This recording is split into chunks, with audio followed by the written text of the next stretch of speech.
അസ്സലാമു അലൈക്കും. കഥകളും പാട്ടുകളുമെല്ലാം കേട്ടുകൊണ്ടിരിക്കുകയാണല്ലോ നിങ്ങൾ. കൂട്ടത്തിൽ ഞാനും ഒരു കഥ പറയാം. ഒരു വികൃതിപ്പയ്യന്റെ കഥയാണ്.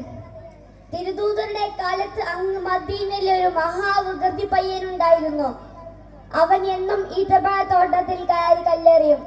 കൊഴിഞ്ഞു വീണ പഴങ്ങളെല്ലാം ഷാപ്പിട്ട് അവൻ സ്ഥലം വിടും. വികൃതി കൂടി വന്ന പയ്യനെ തോട്ടം ഉടമകൾ ഒളിഞ്ഞിരുന്ന് പിടികൂടി മുത്തുനബിയുടെ മുമ്പിൽ ഹാജരാക്കി. നബി തങ്ങളുടെ മുമ്പിലേക്കാണ് എന്ന് പറഞ്ഞപ്പോൾ കുട്ടി പേടിച്ചു വിറച്ചു. തങ്ങൾ എന്നെ ശിക്ഷിക്കുമോ എന്നായിരുന്നു കുട്ടിയുടെ പേടി. തങ്ങൾ അവനോട് കാര്യങ്ങൾ ചോദിച്ചറിഞ്ഞു. കല്ലറിയാതെ എങ്ങനെ ഈത്തപ്പഴം കിട്ടുക എന്ന് അവൻ നബിയോട് ചോദിച്ചു. കുട്ടിയുടെ വിവരമില്ലായ്മ കേട്ട് തങ്ങൾക്ക് ചിരി വന്നു.